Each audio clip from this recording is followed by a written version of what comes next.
Bruchim Aboim, B'Shem Yigin Shir Termas Boston.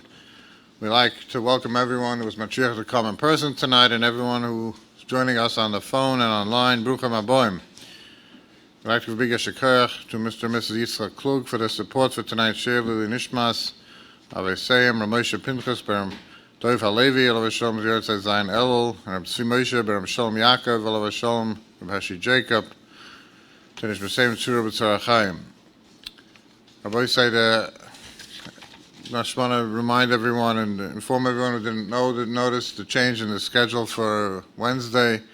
We'll not be having the dinner in Flatbush due to the health situation, and there'll be a regular shir here Wednesday night. Rabbi Benzin Gibbs, and Bez Hashem, the dinner will be in a couple of weeks' time in Borough Park. Details will be sent out by email. Whoever would like to get updates about it, send an email to irgunshirei@yeshivanet.com, and we'll let you know the details as they become available.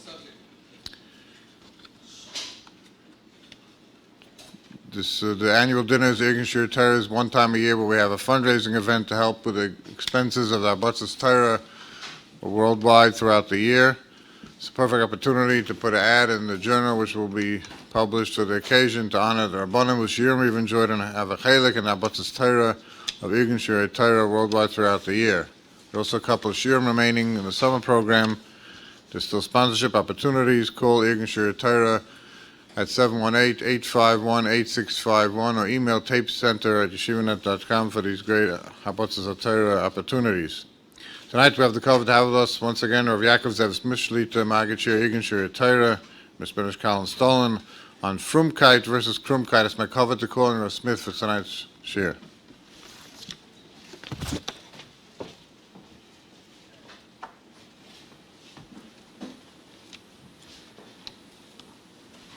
The subject, Frumkeit or Krumkeit, seems to be, what we say in English, a no-brainer, because Frumkeit is a wonderful thing. Hamachmir, Tova Yalav Bracha. Someone is machmir, Frumkeiten, is a great thing.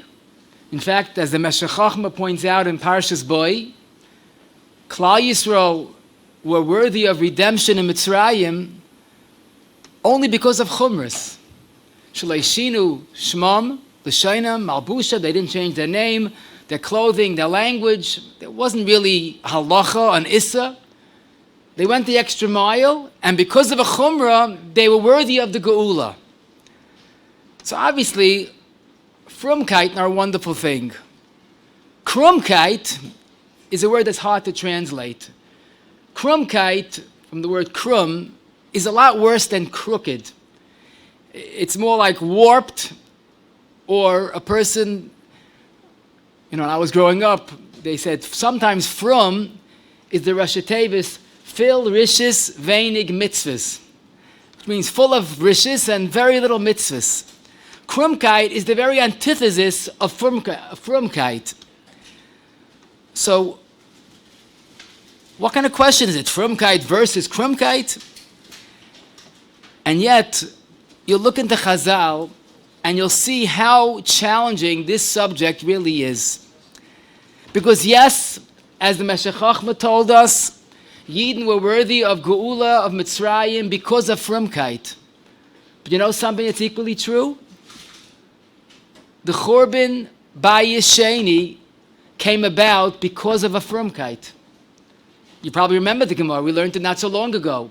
The Gemara says in Gittin, Daf Nun Vav, Bishvil Anvasanusai Shal Reb Zechariah ben Avkilas, the anava, the humility of Reb Zechariah was the cause of the Churban Habayis. Anava is a golden midah. Moshe Rabbeinu's greatness was Va'ish Moshe Onav Ma'oid. And the Gemara attributes the Churban Habayis because Reb Zechariah had a misplaced anava. That means the Churban Bayis Sheni came about because of a Chumrah. And I'll tell you something else. The first Bayis also was destroyed because of a Chumrah. As the Gemara says in Masech Nida Daf Samach Aleph, the prelude of the Churban is Gedaliah's assassination. And as we know, that's why there's a special fast, Tzom Gedalia, because that was the beginning of the end. And when the Pasuk describes the assassination of Gedalia, the Pasuk says the people that Gedalia killed. Gedalia didn't kill anybody, he got killed. He was the victim. Says the Gemara, because Gedalia was told that there is an assassination plot, and he refused to listen because he didn't want to listen to Lashon Hara. And that was wrong. Because Lachush Miboy, you have to be careful. So the Churban Bayis Rishon, the Churban Bayis Sheni, is attributed to a misplaced Frumkeit. And that is the challenge of this evening. Because a Chumrah is wonderful.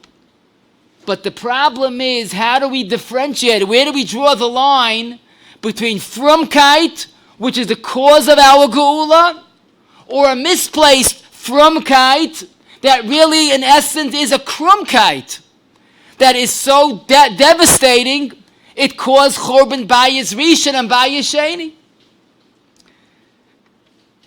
But think about this. The Mishnah has a machlokes, Beis Shammai, Beis Hillel, how to say Krishma. Do you have to sit, stand, or whatever you want? Says the Mishnah in Brachas, Daf Yud Amud Beis, Rab Tarfon was machmir like Beis Shammai, and he almost lost his life. And he says, yes, I should have lost my life, because I was machmir like Beis Shammai. Now, I don't know about you, when I was in yeshiva, we were taught ha-machmir tovei olav bracha. This Mishnah seems to imply ha-machmir is chayiv misa. Can you explain that? He was deserving of death because he was machmir? Says Mesilas Yesharim in Perek Chaf, this chumrah was really a frumkeit. That was really a krumkeit. Why? Because there was a machlokes Beis Shammai and Beis Hillel that divided Klal Yisrael, that almost made it like two camps. And finally the machlokes was put to an end. And now everything is Beis Hillel. Rab Tarfon wanted to be machmir like Beis Shammai, and his intentions were certainly noble. But he was unknowingly reigniting the fire of machlokes. He was once again honoring Beis Shammai when Beis Shammai was neglected. That was a misplaced chumrah that was causing machlokes. And this prompted the great Rav Moshe Chaim Luzzatto to devote an entire Perek Chaf in Mesilas Yesharim, what he calls the Perek of Mishkal HaChasidus, which literally means the scale of Chasidus. And he describes this challenge, and I quote, this is an Inyan Ikri Ma'oid Ma'oid, an extremely important fundamental concept. It's a malacha kosher shebechasidus, a very challenging task, where the Yetzirah has a field day, Knisa Gedoyla, Sakanosai Atzuma, it is a grave danger, where Chatoyim becomes Mitzvahs Gedoylos. Do you get the drift? A person means well, but he could do something that causes churban. And I'm not saying a person that's not thinking. I'm talking about a Gedalia ben Achikam, and about a Rab Zechariah, and about a Rab Tarfon. But when someone does something, thinking it's a chumrah, thinking it's a frumkeit, it might, in fact, be a krumkeit. You know, there's a quote of the Medrash, Ein bein Gehenim leGan Eden ela kechut hasayra. The difference between Gehenim and Gan Eden is a hair's breadth. Now, I must confess that I was never in Gan Eden, and I hope never to be in Gehenim, but I always thought there's a world of a difference between Gehenim and Gan Eden. And here the Medrash is saying the difference is a hair breadth, but I think the message is a person means well, and he wants to do something that's a frumkeit, But if he's making a mistake, it's a Krumkeit. And this is the subject of this evening. Doing something that a person really means l'shem shamayim. I'm not talking about a chassid shaita, a person is fil rishis veinig mitzvahs. Those people don't come to shiurim because they don't want to hear the truth. I'm talking about people that mean well. Someone as great as a Gedalia, or a Tarfin, or a Zechariah. How do you walk this tightrope of doing something and making sure it's a Frumkeit? I'll give you an example. Someone told me this psak, quoting Rav Yitzchak Zilberstein. A person was rushing to Mincha, and he was late, and he came, this is of course an out-of-town community, and we wish we would have these questions, where the shul typically has a parking lot. And the shul was full, and there was no parking spaces available, except for handicap parking only.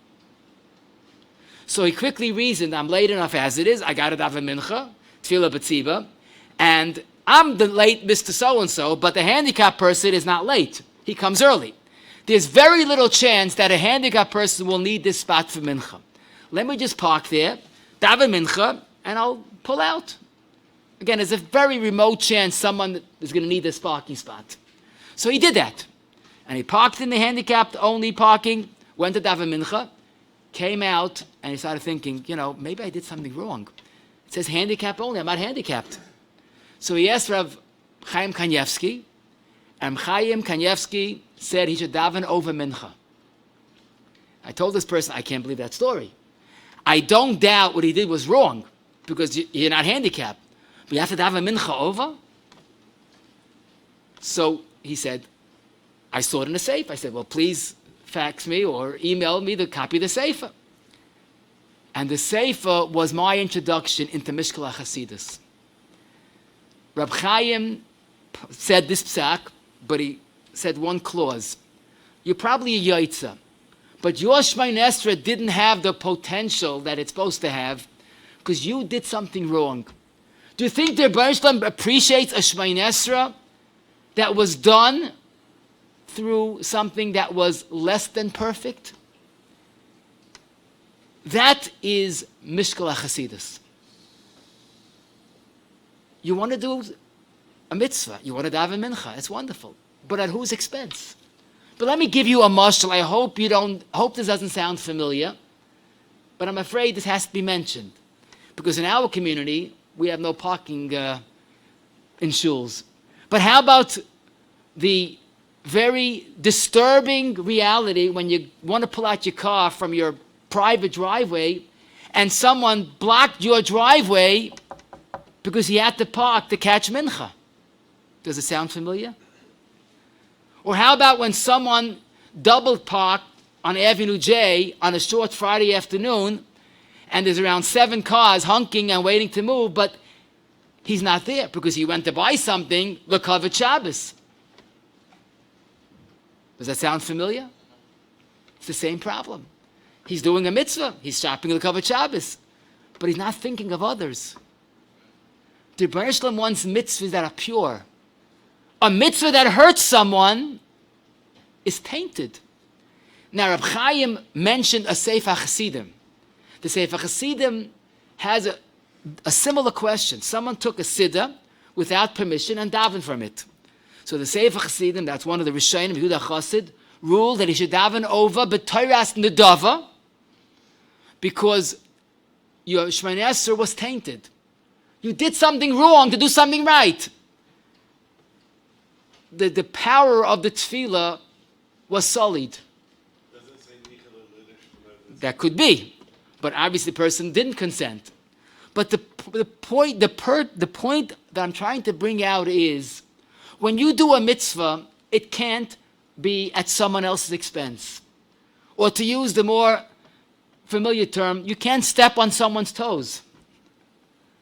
I'm going to tell you what I think is a tremendous insight into this point.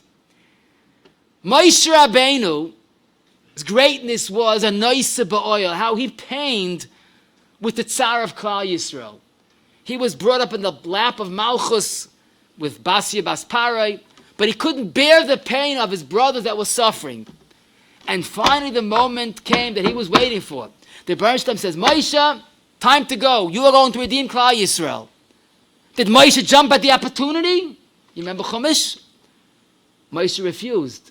Bereshit, I can't do it. What do you mean you can't do it? This is the moment you're waiting for.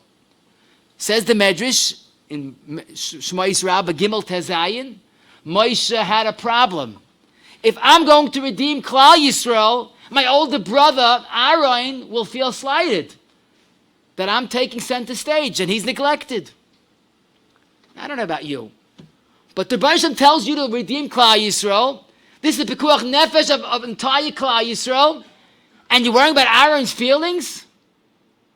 So we would expect the Bereshit to say, Moshe, man, what are you talking about? Just do what I told you to do. But what was the Bereshit's response?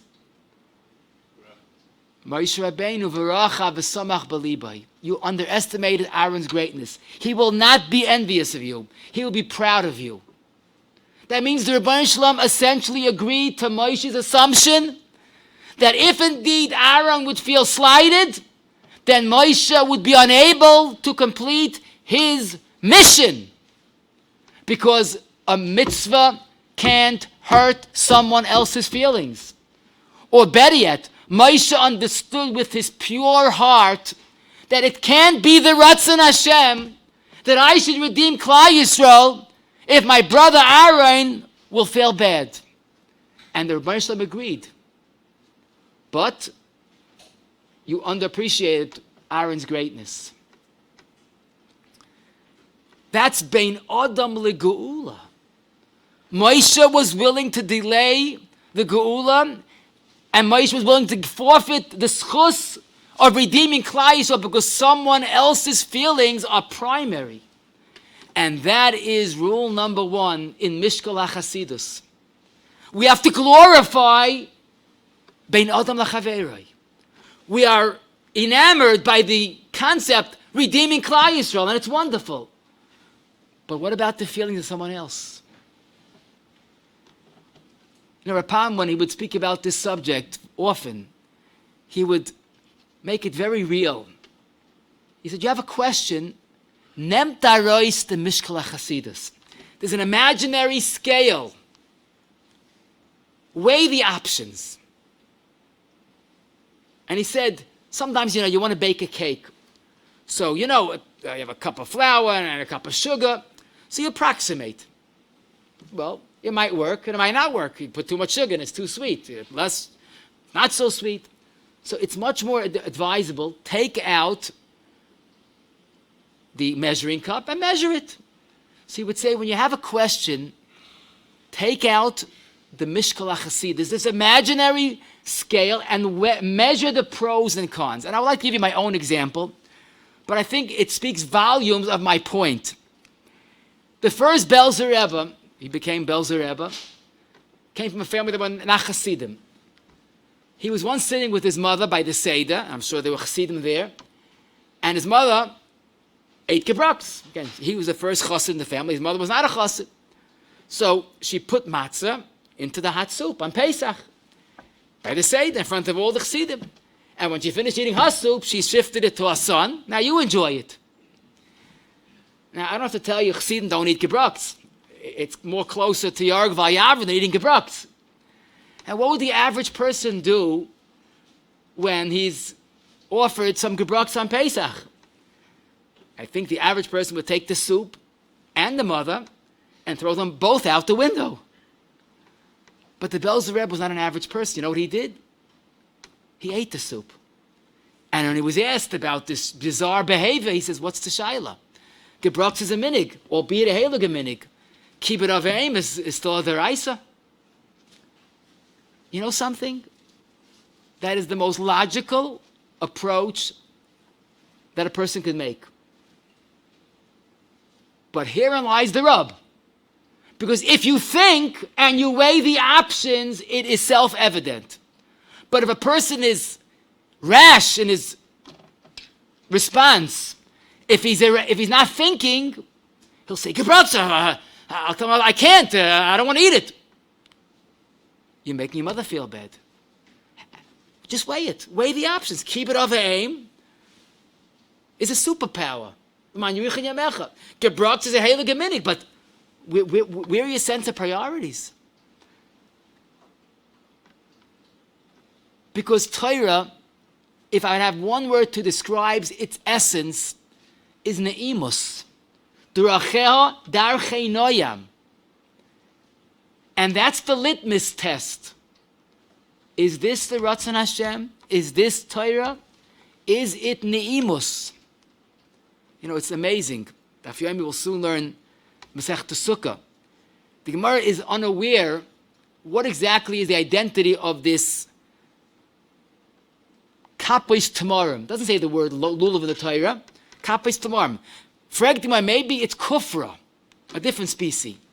Says the Gemara, no, it can't be kufra. Because kufra has thorns, and when you pick up that kufra, Rashi explains, umasart esayodayim, it scratches your fingers. And the pasuk says, Duracher darchei noyam. A mitzvah can't be sweet. It can't be a mitzvah if it's not sweet. If it's going to scrape your fingers, and that's not a mitzvah. In Daf Lamed Beis, the next Amid, the Gemara is trying to figure out what exactly is what the Torah says, Anaf Eitz Avois. It doesn't say Hadassim. The Ema Hirdaif says, no, Hirdaif is unacceptable. Because Hirdaif also has thorns, and you get cut. And the Chsiv D'Racher Darchei Noyam. Amazing. The litmus test to determine is this a mitzvah or not is this Darchei Noyam? Do you know that the Rambam, at the very end of Hilchas Chanukah, discusses in Halacha that hopefully is not Negeya, but the message is one that we have to live our lives with. It's the old Shaila. Today it's a theoretical question, Baruch Hashem, because we live in a country that's blessed with what we need, but there were times people were very poor. And Erev Shabbos Chanukah, he only had one candle. He could use it for Ner Chanukah or Ner Shabbos. Which of that mitzvah should be done with that one candle?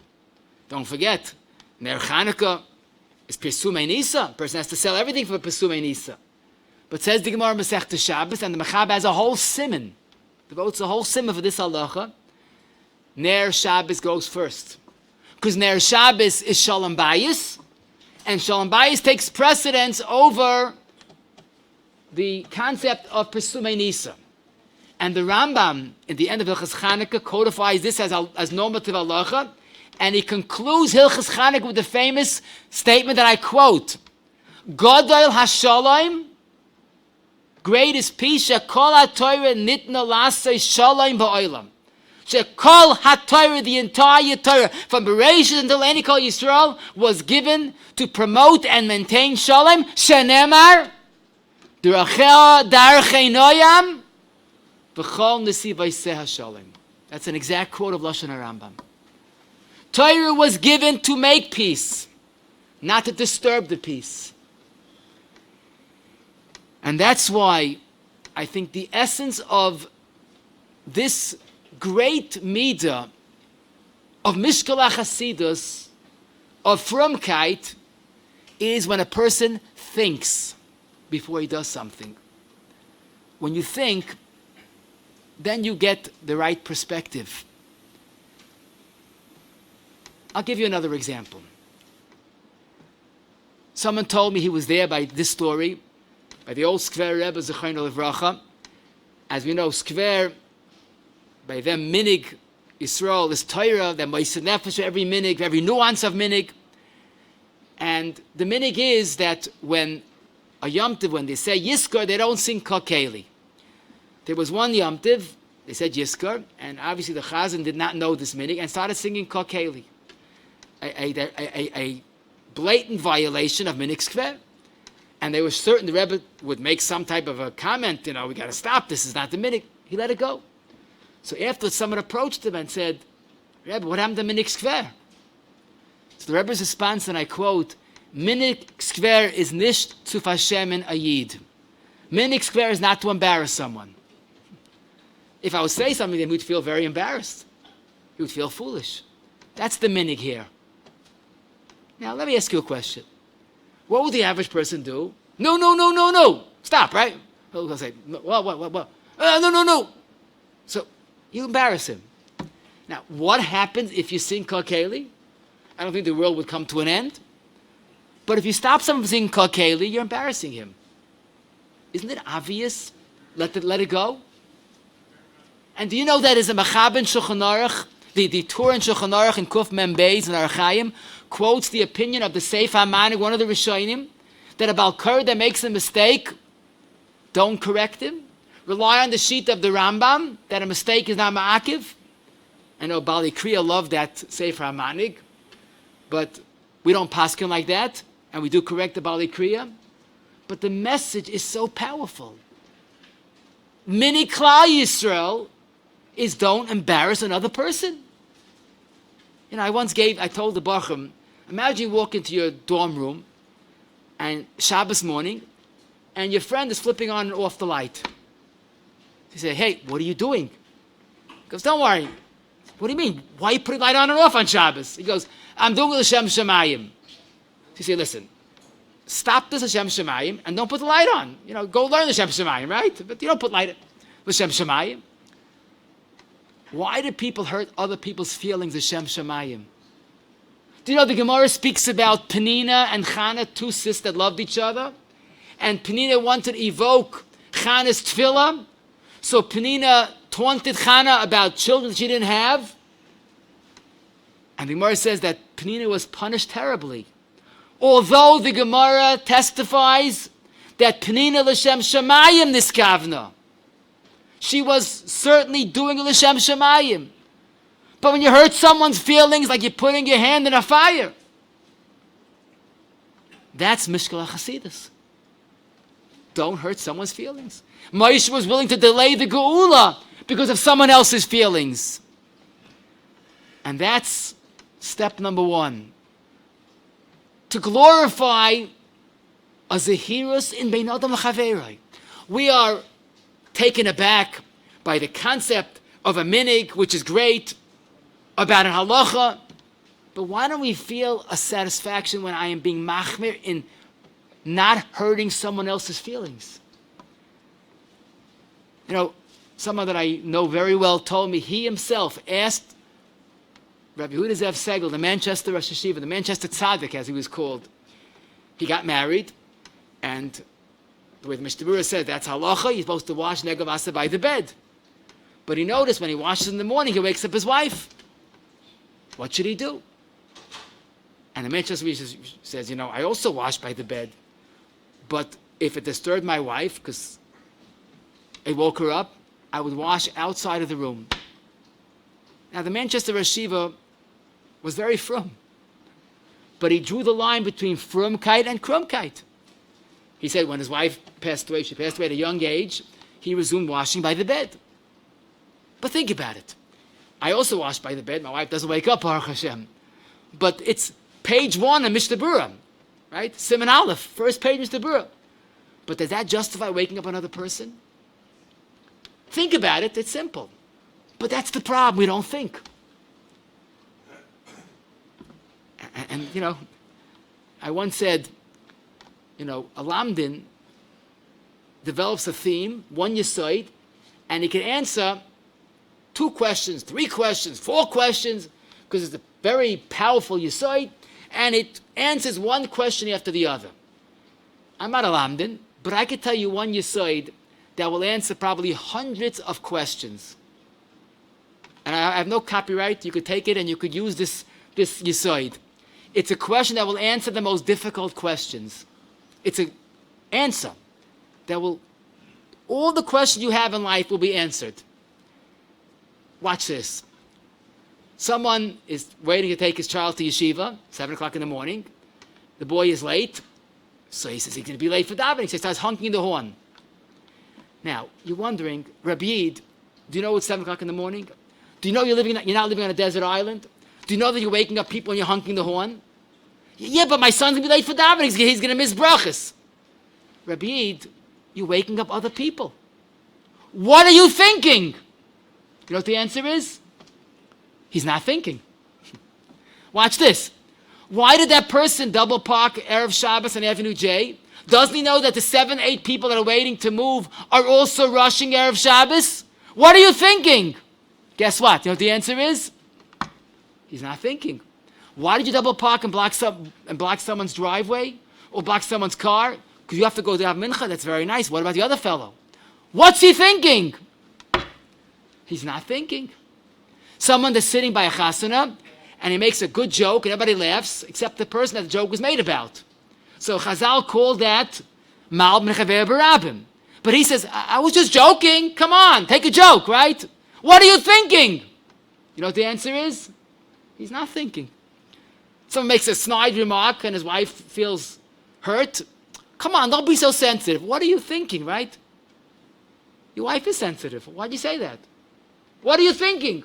I'm not thinking. Oh. And that's Mishkal HaChasidus. And let me give you another example of Mishkal HaChasidus. The Gemara says in my cotton daf hey, Hashem, actually says Basiksom, Hashem, if someone measures or chayse ba'olam hazeh, zoicha v'raya b'yishu'as yishal HaKadosh Baruch Hu. He's zoicha the great things. What did that mean? Hashem or chayse, if he measures his actions? So the Gemara gives an example. Rabbi Yanai had a Talmud, unnamed, but he must have been a very bright boy. And he asked questions all the time, and sometimes he stumped Rabbi Yanai.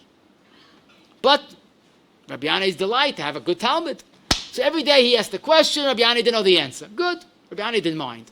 But once a year, this bacha did not ask questions. That was what the way Rashi explains, it was something like what we call a yarchei kala, where the entire city came to yeshiva to learn. It must have been a day off. And then, when it wasn't just the Bnei Yeshiva, the Balabatim came to the shir, the Talmud was quiet. He didn't ask questions. But the next day, back to normal, back to questions. Rashi says, why didn't he ask questions? Yarchei Kala, so what? To get a bigger crowd? Because he realized that if he's going to ask the question about the Rebbe doesn't know the answer, the Rebbe will be embarrassed. If the Bachrim understand that the Rebbe doesn't know everything, but the Balabat will say, hey, what's with this Rosh Hashiva? He doesn't know what he answered, the boy's question. The Rosh Hashiva will be embarrassed. What a beautiful attitude. He asked the question every single day. Beautiful. That's Milchamta Shel Torah.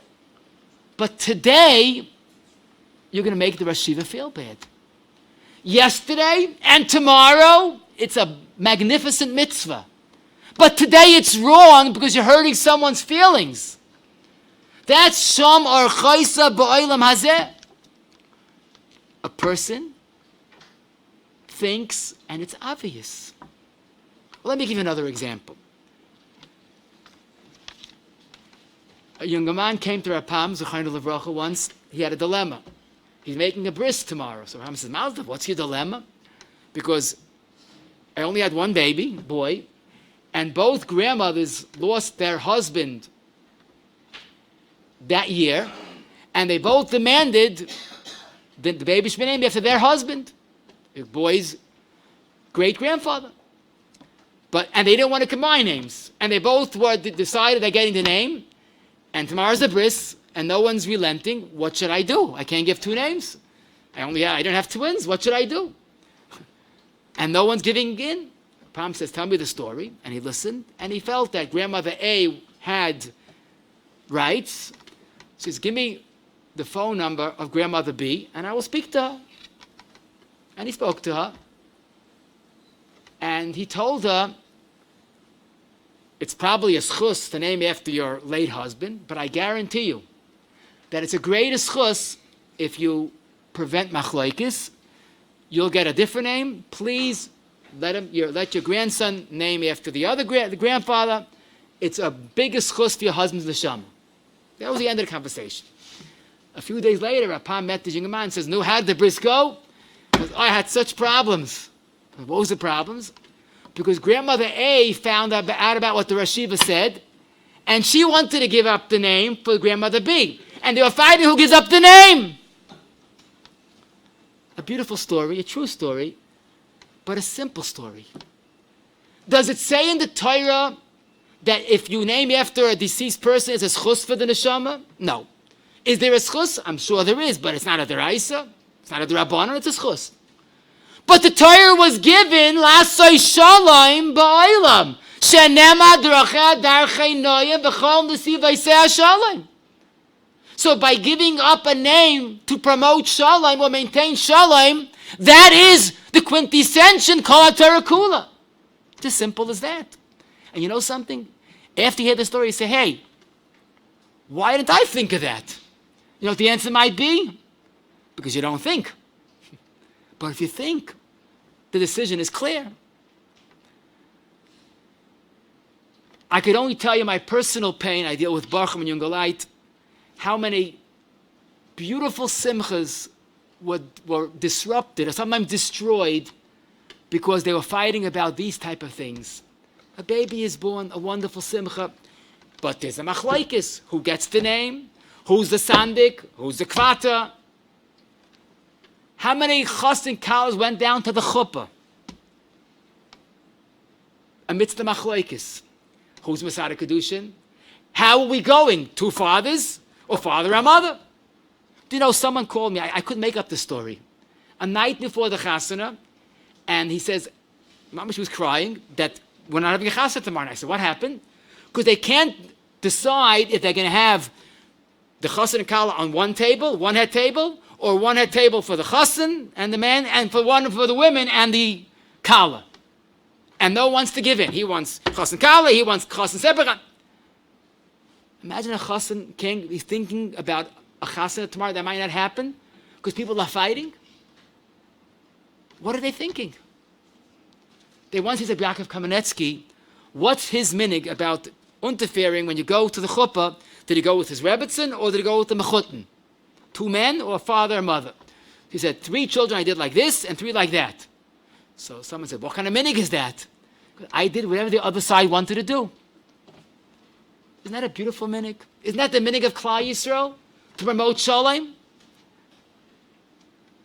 Do you know, there's an incredible tzavor of Yehuda HaChassid. Now, you probably know that people are more scared of tzavor of Yehuda HaChassid than they are of the Aseres HaDibros.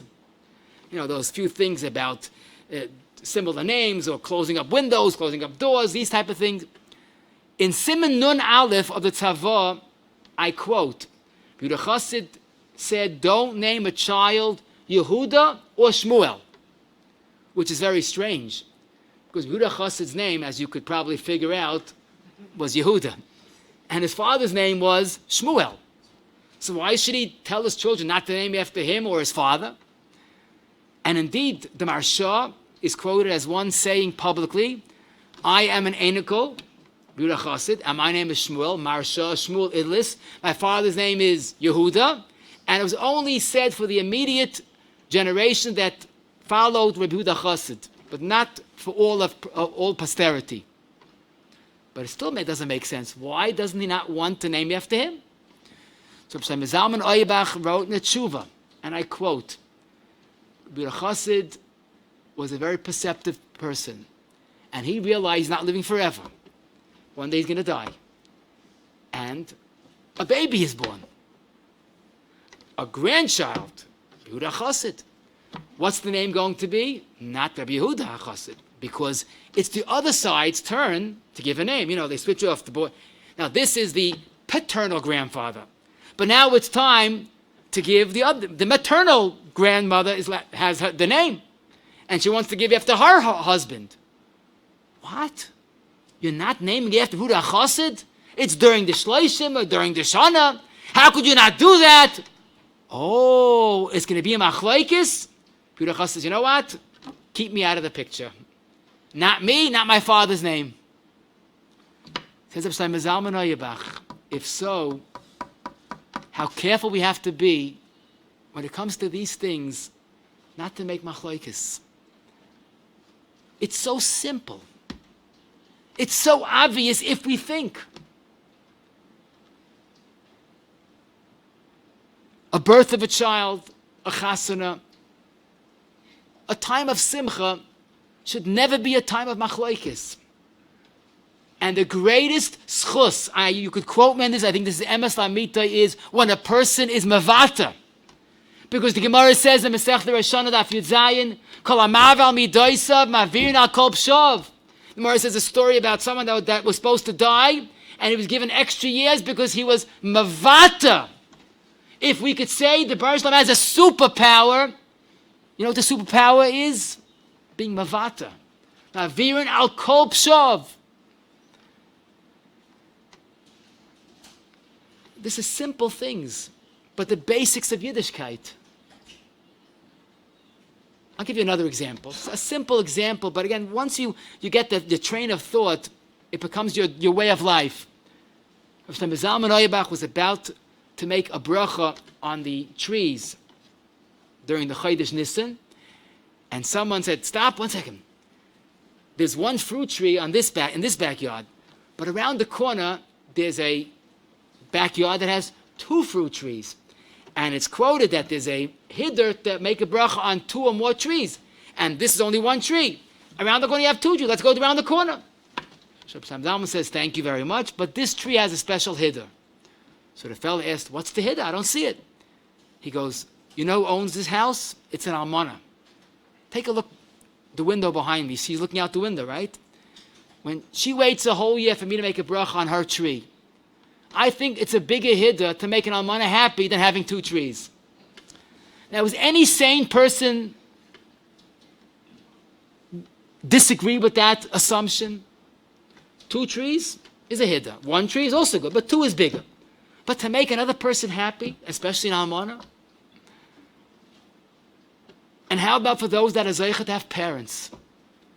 How important is it to be careful not to do a frumkeit that causes parents agmas nefesh? You know, we live in a generation, a very frum generation, where typically boys are frummer than their parents. That's a very dangerous situation regarding kibbutz. You do something, you want to do something frum, fine. But is that frum if it causes parents agmas nefesh? So Zalman Auerbach once spotted someone walking with his son, middle-aged person walking with his son, and the father was carrying a chair, and the son was empty-handed.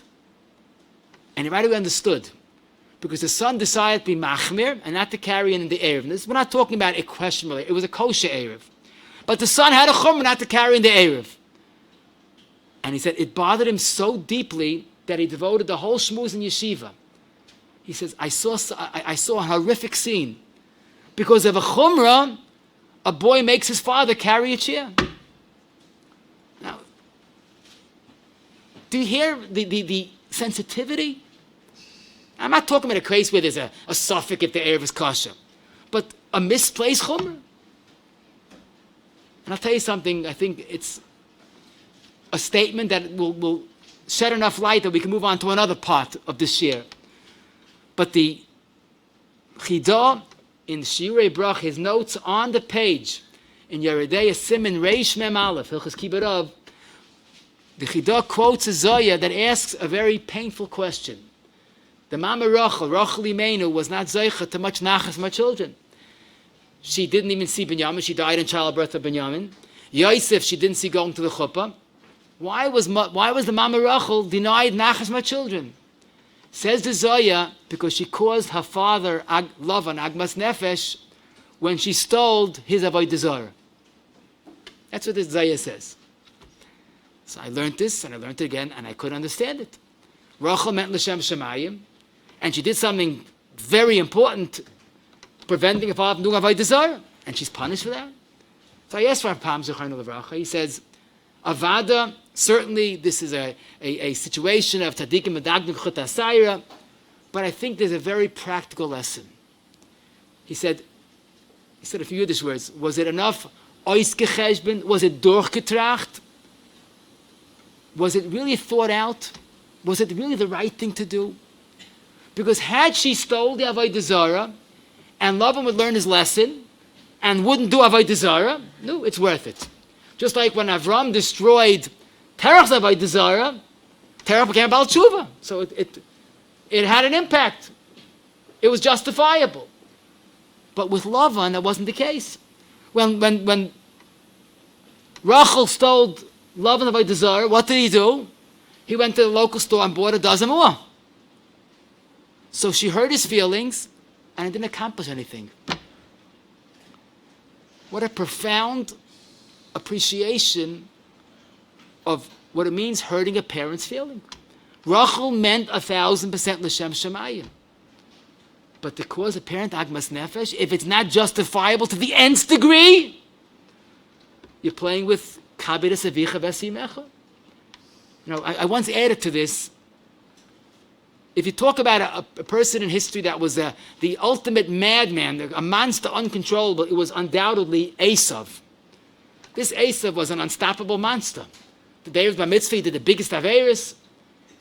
And in the darkest moment of his life was when Yaakov took the brachos. Do you know what Esav's reaction was? Vayitzak, tzaka, ugedoyla, umara ad ma'oid. Esav knew what he lost. And he said on the spot, I'm going to kill Yaakov for that. But he didn't kill Yaakov right then and there, even though he definitely should have, based on his past experience. What does the pasuk say? Yikrivu yimei eval avi, let Yitzchak pass away, and then I'll kill Yaakov. What stopped him? Rashi says, those famous words, Shlo yitzayer es abba. The mere prospect, the thought that I will cause my parent agmas nefesh, that's unthinkable. That was something that was so unacceptable that it even stopped a madman like Esav. And how about a Ben Torah? You want to do a Frumkeit, but is that a Frumkeit? Or is that the ultimate Krumkeit if it causes parents agmas nefesh? Now, the Gemara says in an exceptional case, if the parent tells you to be oiva on a divrei Torah, don't listen. But if it's just a Frumkeit, isn't that clear? But let me tell you another example. The Arizal is quoted as saying, when a person lives his life and he'll expect schar for all the chesed he did, there will be a question, a prerequisite. You were a big Baal Chesed. You were involved with that organization and this gemach, very nice. But how do you treat your wife? You know, the Rambam says basically charity begins at home. If you are kind and benevolent at home, then you get full schar for the chesed. But if at home you are not so then the chesed is not pure. Because the purest chesed is what one does with his spouse. Because as you probably realize, you don't get honor for it. There's no dinner. You're not the guest of honor at home. And it's something that's on a constant basis. But that's the real test, to see the real person. The way a person treats his spouse is the insight on the person's greatness. I heard this from Rav Mordechai Schwab, Zechariah Levracha, who heard that the Chavetz Chaim's second Rebbetzin survived the war, and she lived for a few years in America, incidentally. And he was so much a chassid of the Chavetz Chaim, he wanted to go and speak to the Chavetz Chaim's Rebbetzin. So he traveled to visit her, and he says, "No, tell me about the Chavetz Chaim." You know what her first words were? Oi, wie hat mir gehalten. Oi, how he treated me. That's a Chavetz Chaim. How he treats his spouse. But let me tell you, a gem, that's an understatement, a priceless gem of Mishkal Chassidus regarding one's spouse. The Gemara says in Brachas Daf Chav Zayin, when they wanted to appoint Rabbi Elazar ben Azariah to be the Nasi of Klal Yisrael. Now you have to realize the Nasi was the leader of Klal Yisrael. It was like a Rosh Hashiva, president, Gadol Hadar, all in one. It was the most prestigious appointment possible. And they offered him the position. You know what his response was? I quote, Ezel v'imlech ba'anshe beisi. I have to ask my wife what she thinks about it. Now, I don't know about you, but if I was on the committee looking for a new Gadol Hadar, and the candidate says, let me ask my wife, I would say, you know what, don't bother asking your wife, and we'll get someone else. Well, you can't make up your own mind? What does that mean? They're giving you, this is godless. So the Maritz Chiyas, in the back of the Gemara, quotes the Rebbe of Yonason that says, Rabbi Elazar ben Azariah realized that if he is going to take the appointment of being a Nasi, he has many more obligations.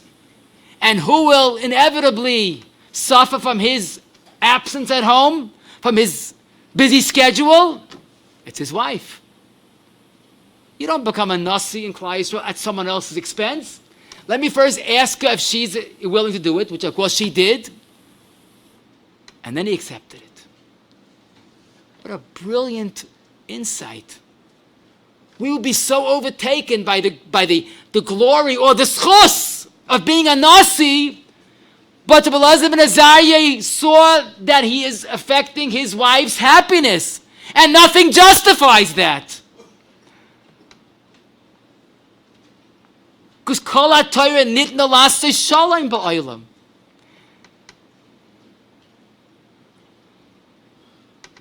What a beautiful chizuk in Bein Ish le'ishtay.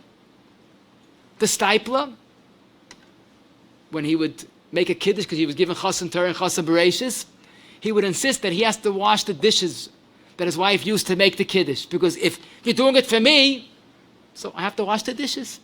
Now, I'm not saying you have to do that. But that's someone that's living with what the Gemara says, that a person that cherishes his wife and treats her well will be zaych to ashiras. Now, people like quick fixes. School, the Gemara says, treating your wife is a school of ashiras. But it's more than that. It's really something that gives us credit for all that we do.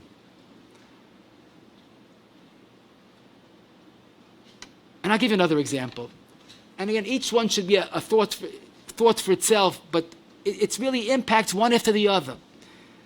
Rav Pam Zechron Levracha once came to his 11th grade shiur. It was 1952. It's important to know the date. That's just about almost 70 years ago. He says, boys, Bachrim, I have a problem. I need your help. Okay, everybody's listening. The Rebbe needs my help. He says, my landlord wants to raise my rent. And he wants to raise my rent $5 extra per month. Now, of course, today it sounds like a joke, but in those days, $5 is a lot of money. And I can't afford $5 extra per month. So I said, I'll give you $250. And he wasn't happy, but he's not going to throw me on the street. So he'll accept it grudgingly, $250 raise. Then I just thought about it, that it's almost Sukkot. And typically, on Sukkot, I spend $30, again, 1952. It's a lot of money.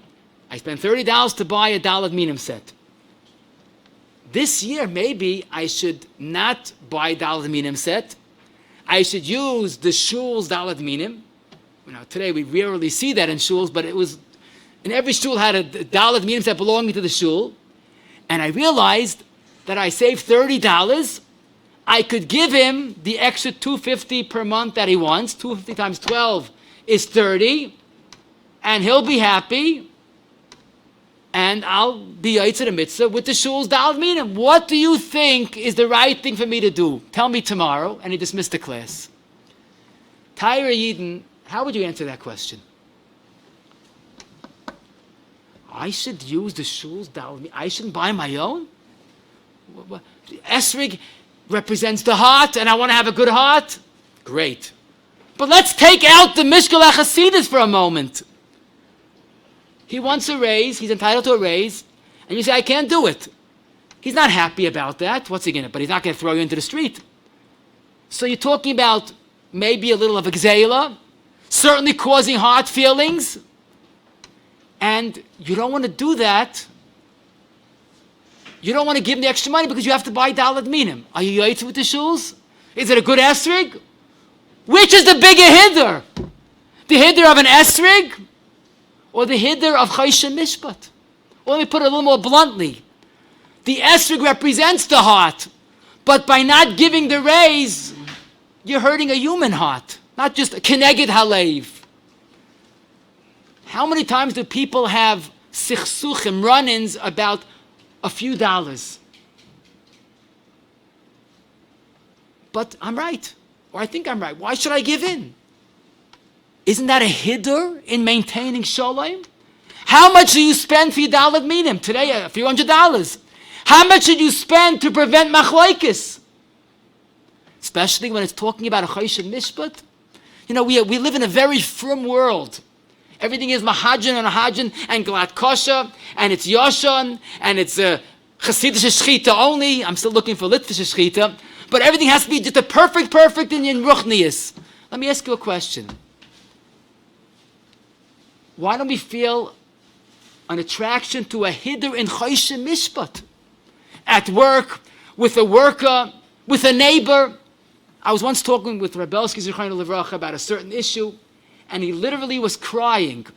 He says, people are so frum. Why don't we see frumkeit in a choshen mishpat? Why do people come with the shilas about machlokes and no one is willing to give in? Why don't we have a frumkeit in choshen mishpat?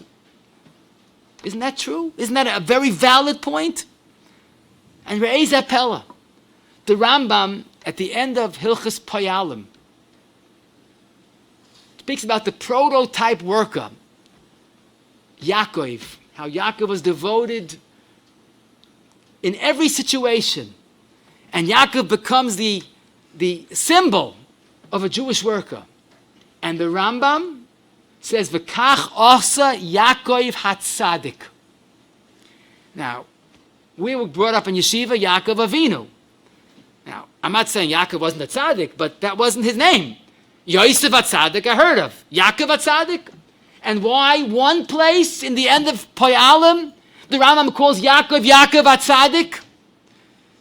So in a different shmuz, Rav Pam Zichrono Livracha explained, because true tzidkis is evident when it comes to mamonis. Because people are, yes, Yoshan and Chol Yisrael and Glat Kosher, everything's fine. But I should give in? Why should I give in? What am I, a doormat? No, you're not a doormat. You know that the essence of Torah was given last shalom ba'olam. You know that the essence of Torah is to promote shalom. And you will spend money for every other chumrah. And what about something called choshen mishpat? Why don't we feel a sipuk in giving in to avoid machlokes? How many neighborhoods, how many shuls are broken because of a machlokes that could have been prevented had someone known that the essence of Yiddishkeit is maintaining shalom? And let me just close with one more story. I guess I could say that's the synopsis of this evening. I once overheard a father screaming at his son. He says, don't be so frum. Al tiya tzadik harbe, the pasuk says. So that's a wrong message and a wrong interpretation of the pasuk. Because the truth is, a person has to be frum. Because Frumkeit, as we explained, brought the geula. And al tiya tzadik harbe does not mean don't be frum. You look at the Mefarshim, you know what it means? Don't do a Frumkeit that's really a Krumkeit. Don't do a mitzvah that's really an Aveira. And that's my message to you this evening. I was very apprehensive to talk about this because I'm afraid I'll be misquoted. Someone will say, what did he talk about tonight? Oh, he spoke all against Frumkeit. He did not speak about that tonight, my dear friends. Let me tell you exactly what he spoke about tonight, okay? He spoke about being frum, because Frumkeit brought the geula. But he also said that if you don't think, Frumkeit turns Krumkeit, and mitzvahs turn averis, and schusim turn chayvis. Be frum, but make sure that its Frumkeit remains a Frumkeit. It doesn't become a Krumkeit that caused the churban. Let our Frumkeiten be cherished by Bari Olam, and hopefully our Frumkeit once again will bring us the Geula, Shleim, B'mheir V'yameinu, Amen. Thank you all very much.